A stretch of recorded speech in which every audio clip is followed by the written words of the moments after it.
안녕하세요. DNM 교육 채널 운영자 박종원입니다. 오토캐드의 초기 인터페이스에 대해서 설명드리도록 하겠습니다. 캐드를 처음 설치하고 실행하게 되면 저와 같은 이 화면이 보이실 텐데요. 물론 버전에 따라서 시작화면이 저와 약간 다를 수 있어요. 그렇지만 제 영상을 보시면서 설정하는데 큰 문제는 없으실 거예요. 그럼 화면을 봐주시고요. 제가 마우스를 클릭하면 생기는 링이 보이실 거예요. 지금 제가 클릭을 하고 있을게요. 지금 이렇게 빨간색 링이 보이게 되면 마우스 왼쪽 버튼을 클릭하고 있는 거다라고 보시면 되고요. 그리고 이렇게 파란색이 보이게 되면 마우스 오른쪽 버튼을 누르고 있구나, 클릭하고 있구나 라고 생각해 주시면 됩니다. 그럼 본론으로 넘어와서 이제 저와 함께 인터페이스 설정을 알아보도록 하겠습니다. 먼저 이 시작이라는 부분이 보이시는데 요거는 무시하셔도 돼요. 무시하셔도 되는데 만약에 여기서 뭐 들어가고 싶다? 그러면 한 2018 버전까지는 여기에 뭐 그리기, 또 뭐 열기, 뭐 여러 샘플링들 뭐 이렇게 막 보이고 뭐 이런 공지 같은 거 보이고 할 거예요. 그리기라는 버튼을 클릭하셔도 되고, 또는 이제 상위 버전에서는 여기서 새로 만들기 또는 열기 이렇게 있죠. 요거 버튼 쿵 눌러주면 하나 이렇게 도면 영역이 생기게 됩니다. 자, 근데 얘는 시작이라는 부분은요 꺼버릴 거예요. 왜 그러느냐, 실행을 할 때 로딩 속도가 조금 더 오래 걸린다고 해야 되나? 쓸 일이 없어요. 쓸 일이 없기 때문에 꺼버릴 거고요. 자, 그리고 위에 보시면 여기 애플리케이션이라는 버튼이 있습니다. A라고 적혀 있죠? 여기. 자, 요거를 이렇게 버튼을 왼쪽 버튼을 클릭을 해주시면 왼쪽 이 아래쪽에 보시면 새로 만들기, 그리고 열기 등등등등 여러 가지가 있죠. 자, 여기서 새로 만들기를 클릭하시면 됩니다. 그리고 이 최근 문서라는 부분은 무엇이냐? 열기에 들어가 있는 거예요. 제가 이전에 뭐 열었었던 도면들 또는 뭐 만들었던 도면들이 여기에 최근 값으로 이렇게 쭉 들어와 있는데요. 이거는 열기다 라고 생각해 주시고, 자, 여기서 새로 만들기 클릭해 주시면 이렇게 템플릿을 선택하라는 창이 하나 열리게 됩니다. 이 템플릿을 보시면요, 크게 이렇게 단락을 나누어 버리면 구분하기가 쉬워요. 이 위쪽에 네 군데는 무엇이냐? 바로 단위, 인치를 얘기합니다. 인치. 그리고 아래쪽은 밀리미터를 얘기한다 라고 보시면 되고요. 자, 여기 ISO라고 적혀 있죠. ISO. ISO가 국제표준규격. 저희 나라는 국제표준규격을 기준으로 KS 기준 뭐 이렇게 들어가기 때문에 밀리미터법을 사용합니다. 인치를 영국식이라고 하고요. 인치는 저희 나라에서 사용하지 않아요. 그렇기 때문에 어떻게 돼서 실행을 할 때는 저희는 항상 밀리미터법으로 실행을 해 주셔야 되고, 자, 그리고 이 밑에 이 네 군데도 마찬가지, 이게 튜토리얼, 샘플링이에요. 샘플이라고 보시면 되는데, 앞에 여기 I라고 적혀 있고, 그 아래쪽은 M이라고 적혀 있죠. 같은 게 두 개씩 이렇게 있고요. I는 인치를 얘기하는 겁니다. 밑에는 미터법을 얘기하는 거고요. 자, 그리고 이 아키텍처, 건축, 그리고 요거는 이제 매니팩처링이라고 하는데 제조에 쓰는 부분이다. 대표적으로 뭐 기기라고 보시면 되고요. 그냥 무시하시면 돼요. 크게 의미가 없고요. 그냥 샘플링으로 이런 거, 건축에서는 또 기계에서는 뭐 이렇게 쓰는구나. 도각을, 이걸 도각이라고 하고요. 자, 그럼 저희가 사용해야 되는 부분은 여기선 요겁니다. 요거 하나만 쓰시면 돼요. 요거 하나.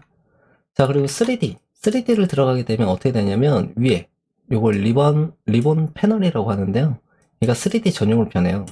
그래서 3D 툴을 쓸 때 사용되는 것이고, 자, 2D, 2차원적으로 사용할 때는 저희가 ISO를 쓰는 겁니다. 일단, 오토캐드는 이제 3D, 3차원 모델링을 할 때에는 다른 프로그램을 쓰죠. 오토캐드는 이제 주로 거의 활용이 안 된다라고 보시면 되고요. 일단은 여기 드로잉 작업을 하기 위해서 특화된 ISO로 들어가도록 하겠습니다. 여기서 열기를 눌러주시면 이렇게 도면이 하나 새롭게 열리게 됩니다. 제가 이 영상 하나를 찍기 위해서 지금 NG가 수십 번이 났어요. 중간중간 끊어서 이어붙일까도 생각을 했는데, 그렇기보다는 그냥 제가 실수하는 대로 그냥 통으로 올려드리려고 이렇게 찍고 있습니다. 편집을 나중에는 이쁘게 해야 되겠다라는 생각은 드는데, 지금은 시간 관계상 지금 12시인데요. 빨리 찍고 넘어갈게요. 자, 우선 여기 이렇게 처음에 실행해 주시면요. 이렇게 도면 영역이 보이고, 그리고 아래 이 부분을 저희가 명령창이라고 얘기합니다. 명령창은 여기 왼쪽에 버튼들을 보시면요. 앞에 점점점 두 줄이 있고 X 표시가 있고 스패너 모양이 있는데, 이 점점점 두 줄이 바로 핸들이라고 보시면 돼요. 이 마우스를 가져가서 이 핸들을 꾹 누르고 있으면 내가 원하는 위치에 이렇게 가져갈 수 있거든요. 이렇게 위에다가 두고 쓰시는 경우도 있고요. 또는 이렇게 꺼내놓고 이렇게 쓰시는 경우도 있는데, 거의 대다수 요즘은 뭐 이렇게 쓸 거예요. 근데 옛날부터 쓰시던 분들은 대표적으로 얘를 아래로 쏙 넣을 겁니다. 얘를 이제 핸들을 꾹 눌러서 이렇게 아래로 쭉 내려가면 이렇게 창이 열리게 될 거예요. 그럼 여기 속으로 쏙 들어가는데 어떤 차이가 있느냐. 상위 버전에서 이렇게 두게 되면은 얘는 도면 영역 위에 붕 떠 있는 상태예요. 만약에 뭐 선이 이렇게 있다. 그럼 이게 이렇게 내려가면 이게 겹치게 되죠. 그래서 이게 이렇게 겹치게 되면 좀 혼동스러울 수가 있어요. 그래서 요거를 그냥 아래로 쏙 내려버리면 구분이 되는 거예요. 애초에. 위에 창과 아래 명령창이 완전히 구분이 된다 라고 볼 수 있는데, 이렇게 쓰는 걸 조금 더 추천을 드리고요. 그리고 이 명령창이 되게 중요해요. 명령창이 중요하기 때문에 이게 두 줄이 보이면 안 되고, 자, 오토캐드가 사용자에게 말을 할 수 있는 줄 수는 기본적으로 세 줄을 얘기합니다. 세 줄. 자, 그리고 저희가 봐야 되니까 문자를 딱 입력을 해서 들어가면 이게 한 줄 훅 올라가거든요. 그래서 그것까지 포함해서 총 4줄이 보이도록 세팅을 해주는 게 좋다 라고 하는데요. 물론 취향 차이지만 옛날에부터 이제 배우신 분들, 뭐 옛날이라고 해봤자 얼마 안 되겠지만, 저는 2000년도부터 오토캐드를 쓰기 시작했어요. 그때 배운 거예요. 그때 배운 내용을 설명을 드리는 거고, 이렇게 쓰니까 편하더라고요.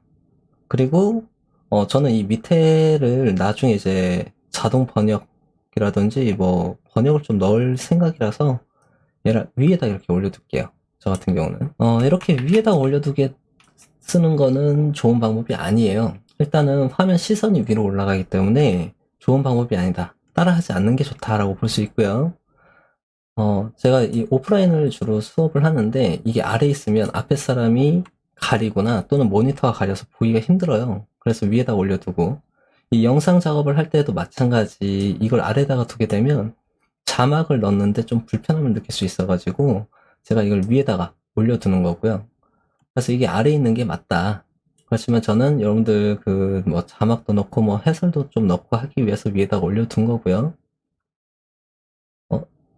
이 명령창을 이렇게 꺼내놓고 쓰는 것도 상당히 좋은 방법 중에 하나긴 해요. 여기서 이제 스패너 해가지고 여기서 이제 조절할 수도 있고요. 그리고 또 옵션에 들어갈 수도 있고 뭐 이런 방법도 있습니다. 자, 여기서 시간을 너무 낭비했으니까 빨리 넘어갈게요. 자, 우선 인터페이스에 보시면 제가 블로그를 그 링크를 걸어 드릴 텐데, 그 블로그에 보시면 제가 직접 다 써놨어요. 거기 보시면 인터페이스에 대한 부분을 제가 설명을 써놓았으니까 그거 보시면 좀 보조적으로 충분히 이제 이해가 되실 거라고 보고, 말로도 한번 설명드릴게요. 자, 이 위에는 여기는 이제 제목 표시줄, 제가 열어놓은 파일에 대한 이름을 알려주고요. 현재 버전을 알려주게 됩니다. 그리고 여기는 신속 접근 도구막대라고 하는데요. 저희가 신속하게 쓰기 위해서 애플리케이션 메뉴에 있는 기능들을 쏙쏙쏙 빼가지고 아이콘으로 간단하게 보여주는 거다라고 보시면 되고요. 레드하고 언두까지 이렇게 뚝 있고, 자, 그리고 옆에 보시면 여기 큰 화살표가 있는데 이게 커스텀 인터페이스 이제 버튼이라고 보실 수 있어요. 여기 신속 도구막대에 대한 인터페이스를 내가 설정해 줄 수 있다라고 볼 수 있는데요. 이렇게 체크가 되어 있으면 아이콘들이 나타나게 되고, 체크를 풀어버리면 아이콘들이 빠지게 돼요. 자, 이런 식으로 이렇게 넣고 빼고 할 수 있고요.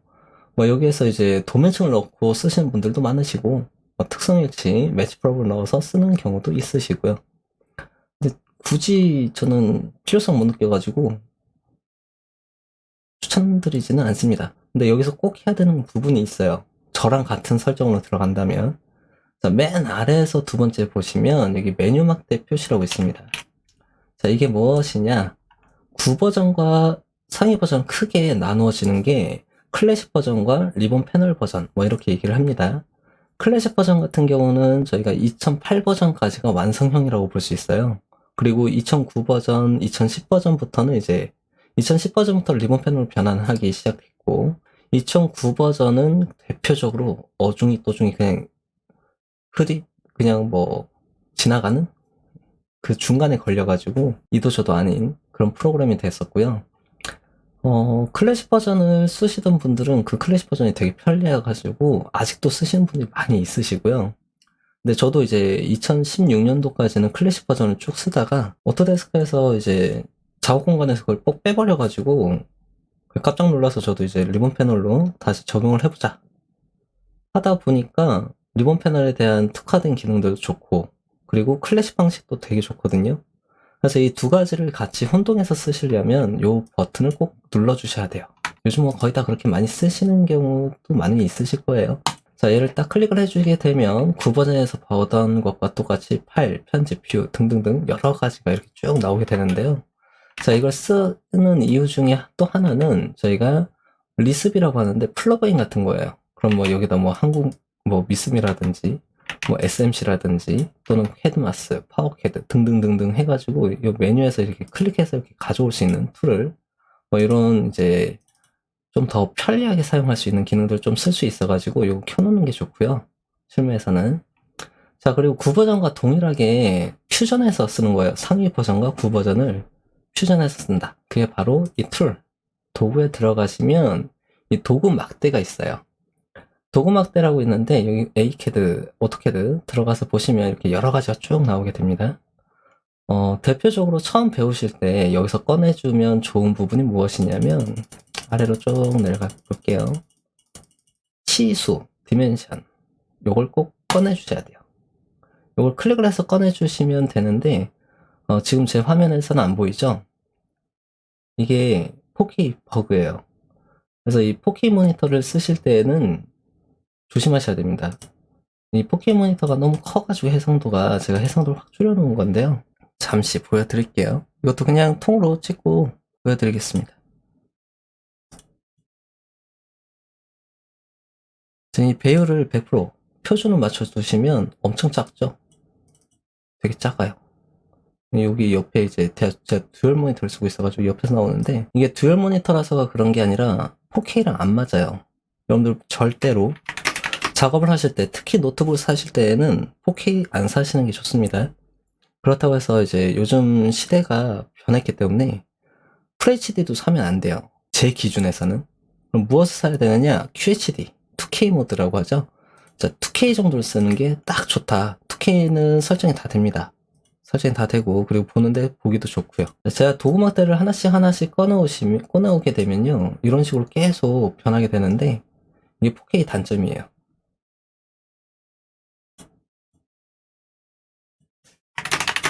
자, 여기 제가 도구막대를 꺼내왔습니다. 도구막대를 꺼내왔는데 이 도구막대를 잘 보시면 맨 앞에 뭐 치수를 기입할 수 있고 뭐 여러 가지가 있는데 물론 단축키를 만들어 가지고 쓰다 보면 되게 편리하게 이렇게 필요 없을 수도 있어요. 그렇지만 나중에는 요거 때문에 씁니다. 요거. 저희가 치수를 입력할 때 스타일 때문에 이렇게 따다다다닥 바꿔서 쓰기가 되게 편리하거든요. 그래서 꺼내놓은 게 좋다. 위에도 있긴 있어요. 이 주소 클릭해서 여기 밑에 보시면 ISO 똑같은 게 있죠. 여기서 바꾸실 수도 있고. 근데 이게 저는 불편하더라고요. 그래서 이거 도구막대를 하나 꺼내놨다고 해가지고 속도가 엄청나게 차이 나거나 그러진 않기 때문에 하나, 두 개 정도는 괜찮다라고 볼 수 있습니다. 근데 이 도구막대를 너무 많이 꺼내놓게 되면요. 화면 디스플레이에서 이제 잡아먹는 리소스가 너무 많아서 부팅할 때도 렉이 로딩 시간도 오래 걸리고 버벅거리고 그럴 수가 있기 때문에 너무 많이 꺼내 놓으시면 좋진 않습니다. 자, 그리고 이제 저는 리본 패널 절대 못 쓰겠어요. 리본 패널을 없이 쓰고 싶어요 라고 한다면 도구에 들어가셔서 작업 공간이란다. 작업 공간이 아니고요. 팔레트에 들어가시면 여기 리본이라고 적혀 있죠. 이 리본을 콩 눌러주시면 완전 9버전처럼 딱 변하게 되는 거예요. 그럼 도구막대만 꺼내가지고 쓸 수 있는 거죠. 그럼 이제 스케치업하고 모양이 비슷하겠죠. 그렇지만 저는 절대 추천하지 않습니다. 리본 패널이 정말 좋아요. 그래서 리본 패널 꺼내놓고 쓰는 걸 추천드리고요. 여기서 보면 리본 패널도 메뉴가 있습니다. 그래서 홈이라는 부분을 주로 쓰고요. 삽입 이렇게 넘어가게 되면 저희가 뭐 블록이라든지 PDF라든지 뭐 가져와서 뭐 설정한다든지 뭐 그런 여러 가지 기능들이 있는데 저는 개인적으로는 여기선 잘 안 씁니다. 자, 그리고 주석. 주석은 이제 치수나 문자를 넣을 때 쓰는 것들인데 이게 이렇게 옮기게 되면은 좀 은근히 불편해요. 그러니까 단축키를 만들어가지고 탁탁탁탁 움직이도록 해준다면 탭 버튼처럼 그러면 참 좋을 텐데 아직까지 그게 없는 것 같아요. 이게 그리고 뷰, 관리, 출력, 공동 작업, 그리고 익스프레스 툴스 뭐 이렇게 쭉 이렇게 메뉴들이 있고요. 그리고 안쪽에 그리기, 수정, 주석, 도면층 등등등 여러 가지 기능들이 있는데 저희가 홈 버튼에서 쓰는 기능들이 주축으로 쓴다라고 보시면 돼요. 제가 추천드리는 걸로는 아이콘 방식을 쓰기보다는 단축키 위주로 쓰는 게 어떻게 보면 어떻게든 그게 특화됐다라고 볼 수 있고요. 근데 프로그램마다 조금씩 틀려요. 그리고 리본 패널이 적용되면서 리본 패널 저희가 단축키 위주가 아니라 패널 위주로 쓰기도 정말 편리한 기능들이 많기 때문에 이제는 무조건 단축키 그건 올바르지 않다라고 말씀드리고 싶어요. 물론 뭐 사람마다 다 틀리겠지만 제 입장에서는 그건 좋은 방법은 아니다 라고 볼 수 있고요. 자, 그럼 여기서부터 이제 설정하는 방법을 알아보도록 하겠습니다. 위에 요걸 봐주시고 그리고 지금 문자 이렇게 쓰게 되면 문자가 어디서 나오느냐, 마우스 우측 하단에서 이렇게 문자가 나오겠죠. 이게 이제 동적 입력 다이나믹이라고 하는데 요거를 지금 안 쓸게요. 왜냐, 좋아요. 저는 실무에서 쓸 때는 요걸 씁니다. 설정을 해서 쓰는데요. 이 아래쪽에 저희가 펑션 키들이 쭉 있고 메뉴들을 보시면 맨 끝에 사용자화 이렇게 해서 인터페이스 버튼이 있습니다. 인터페이스 버튼을 클릭을 해주시면 이 동적 입력이라는 게 있는데요. 이게 9버전 때는 아이콘들이 다 있었는데 상위 버전으로 올라오면서 뭐 여러 가지 상황들이 있겠죠. 여러 가지 상황들 때문에 이렇게 메뉴를 쏙 넣어 놓았어요. 상당히 좋습니다. 그런데 이제 동적 입력이라는 걸 딱 클릭을 해 놓으시면요. 이게 켜지게 되고 그러면 제가 동적 입력을 켰는지 안 켰는지 볼 수가 있고요.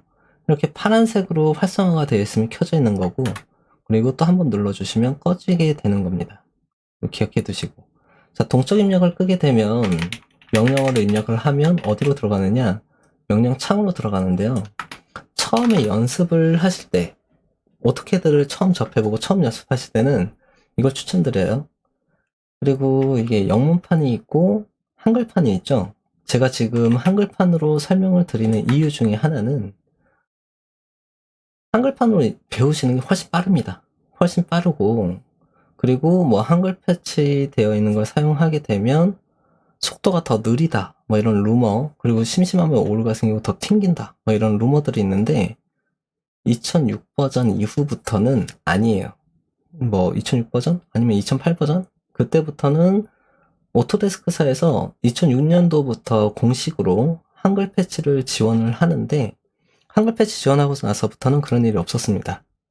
그게 언제 그런 루머가 생겼냐면 2004, 5년 때 그때 이제 뭐 고캐드라는 사이트하고 뭐 여러 군데에서 인터넷상으로 유저들끼리 모여가지고 한글 패치를 강제로 만들어서 넣었던 그런 것도 있어요. 저도 그거 한번 한글 패치가 돼 있으면 편하겠다 해서 설치를 했다가 5분마다 한 번씩 튕기고 이상한 오류가 생기고 그래서 도저히 이거 쓸 수 있는 게 아니구나, 그래서 못 쓴다고 하는 거구나 하고 지우고 영문판을 쭉 썼었는데 그러지 않습니다.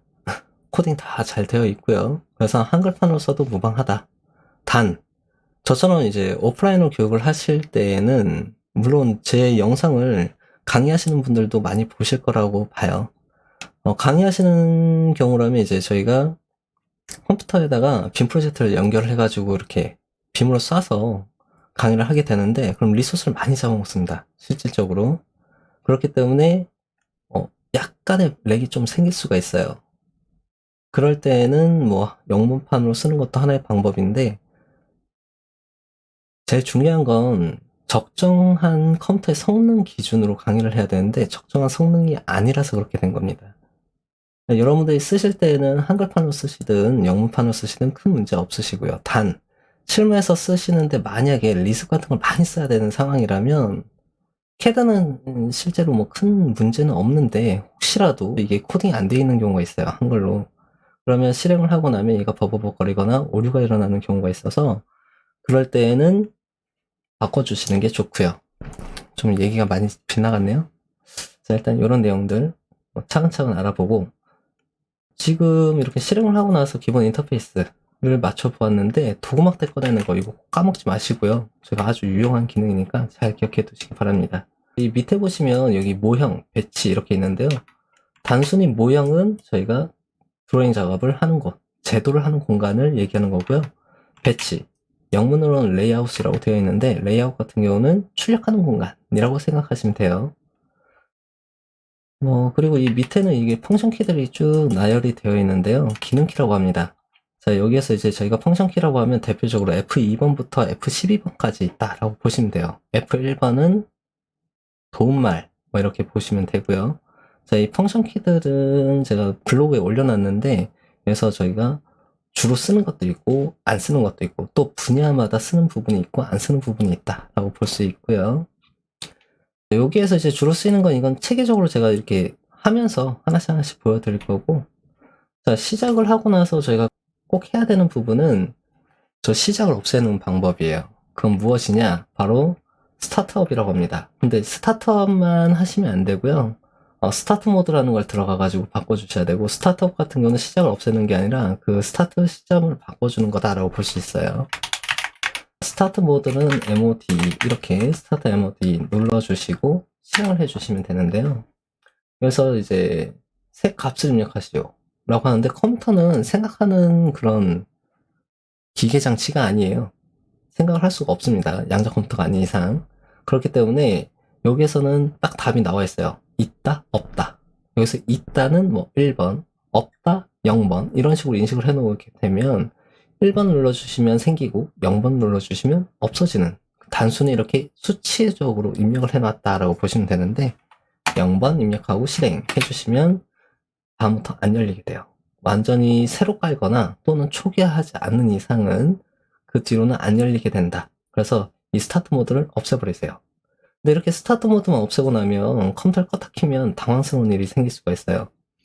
그렇기 때문에 여기에서 또 추가적으로 해줘야 되는 게 스타트업이라고 합니다.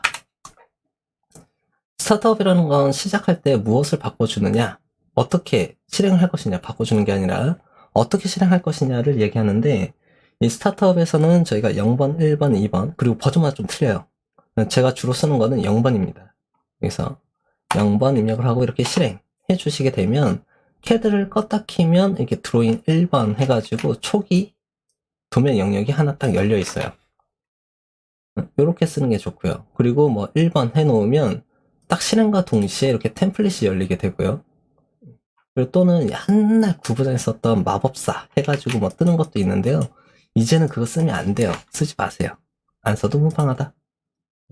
이 정도로 알아보고요. 여기가 이제 초기 인터페이스예요. 그래서 뭐 추가적으로 조금 더 알려드린다면 저희가 이 컴퓨터를 보시면 CPU라는 게 있는데 CPU는 사람의 뇌를 얘기한다. 그러니까 연산 처리를 하는데 얘를 어떻게 쓰느냐인데요. CPU라는 게 있으면 그 속에 뭐 쿼드코어, 듀얼코어, 뭐 헥사, 옥타 이런 얘기 많이 들어보셨을 거예요. 그러니까 거기에서 이제 저희가 어떻게 얘기해야 되지? 그냥 쉽게 얘기하면 뇌가 한 번에 4개가 들어가 있다. 8개가 들어가 있다. 뭐 이렇게 더 똑똑하다라고 보시면 되는데 얘가 하이브리드처럼 상황에 따라서 코어의 개수가 8개가 있다 라고 하면 이 8개의 사람이 속에서 이렇게 일을 하고 있다고 보면 돼요. 근데 얘가 너무 힘들어하니까 2명만 일하고 나머지는 다 쉬게 하고 상황에 따라서 3명이 투입돼서 3명이 일을 하고 나머지는 쉬라고 하고 뭐 이런 경우가 있어요. 근데 이걸 그냥 남겨두시면 이게 뭐 나중에 병목 현상이라고도 불리는데 얘가 버벅거릴 수가 있거든요. 그걸 방지하기 위해서는 저희가 웹스레드라는 걸 써주셔야 돼요.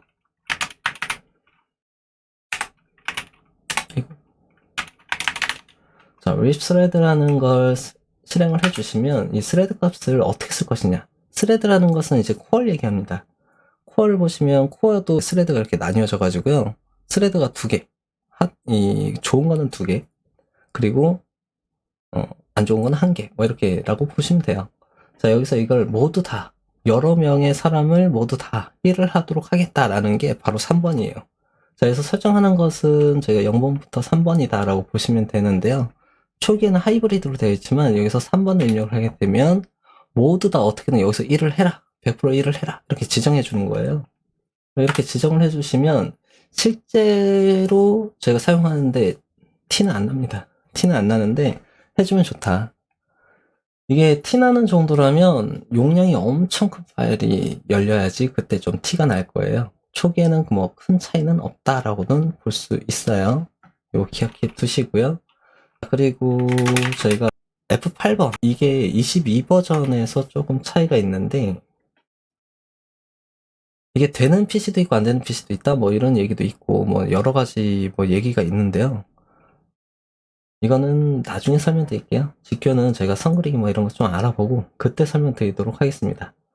자, 우선 오늘은 여기까지 제가 설명을 드리고 시간이 너무 오래 걸렸으니까 다음 수업에는 저희가 옵션에 대해서 알아보도록 하겠습니다. 옵션에 대해서 알아보고 그리고 이제 선 그리기부터 해서 체계적으로 제가 하나씩 남겨드리도록 할게요. 그럼 오늘은 이만. 모두들 수고하시고요. 좀 도움이 되었으면 좋겠네요. 그럼 이만 종료하겠습니다.